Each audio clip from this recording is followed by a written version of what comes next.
Hallelujah. स्वागत है आप सबका मेरी भविष्यवाणियों की पुस्तक में।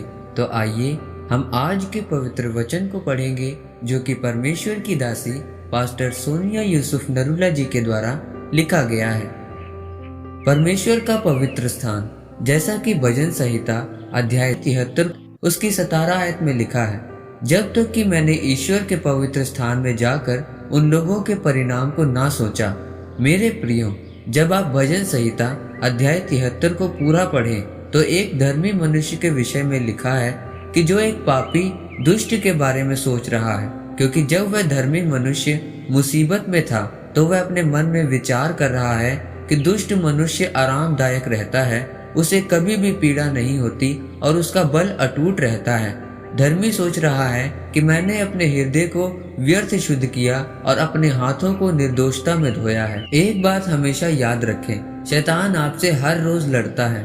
अगर आप प्रार्थना करने के लिए बैठते हैं तो वह आपको प्रार्थना करने से रोकता है। कई बार आपको प्रार्थना करते समय नींद आएगी। शैतान ने किसी बात को आपके दिमाग में डाला और आपने प्रार्थना नहीं की। उसी समय पर धर्मी सोचता है कि दुष्ट का बल नहीं घटता, न उसकी संपत्ति कम होती है, न उसको बीमारी होती है, बल्कि प्रति भोर को उसकी ही ताड़ना होती है। मेरे प्रियो, अगर आप इसी वचन को आगे पूरा पढ़ें तो लिखा है कि जब तक मैंने ईश्वर के पवित्र स्थान में जाकर उन लोगों का परिणाम ना सोचा। इसका मतलब कि जब तक एक व्यक्ति परमेश्वर के पवित्र स्थान में नहीं जाता, वह ये कभी भी समझ नहीं पाता कि जो कुछ उसकी जिंदगी में हो रहा है उसका कारण क्या है और क्यों हो रहा है। याद रखें, आप परमेश्वर की हजूरी में जाने से ही शैतान की योजनाओं को समझ पाते हैं, क्योंकि जैसे ही आप परमेश्वर की हजूरी में जाते हैं तो जो शैतान की बातें आपके दिमाग पर हमला कर रही होती हैं उनको परमेश्वर खत्म कर देता है। इसलिए परमेश्वर के वचन में लिखा है कि जब एक धर्मी मनुष्य परमेश्वर की हजूरी में जाता है तब परमेश्वर उसके मन में से शैतान की बातें दूर करता है। परमेश्वर उसके मन में डालता है कि वह दुष्ट मनुष्य जिसका बल नहीं टूट रहा वह बीमार नहीं है, लेकिन जब वह नष्ट होगा तो उसको पता भी नहीं चलेगा। परंतु धर्मी जिसकी ताड़ना हो रही है वह एक दिन अवश्य ही गवाही के साथ वापस आएगा। मेरे प्रियो, आज आपको यह समझने की जरूरत है कि आप एक युद्ध में हैं, जहां पर शैतान अपनी गलत बातों को आपके मन में डालकर आपसे हर रोज युद्ध करता है ताकि आप परमेश्वर के पवित्र स्थान में ना जा सकें।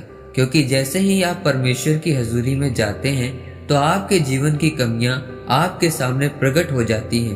परमेश्वर वचन या पवित्र आत्मा के द्वारा आपसे बात करनी शुरू कर देगा।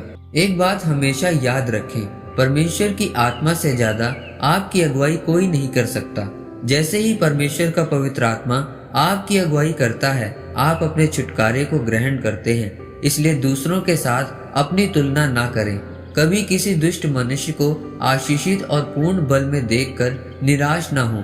अगर आप धर्मी हैं तो आपके जीवन में परमेश्वर की एक बहुत बड़ी और विशेष योजना है। इस वचन के द्वारा परमेश्वर आपको आशीषित करे।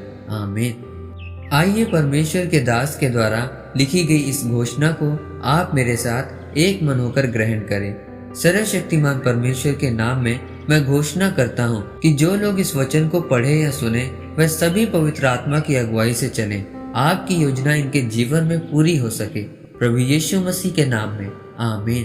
परमेश्वर आप सबको आज के वचन के ऊपर मनन करने के द्वारा आशीषित करे। आमीन।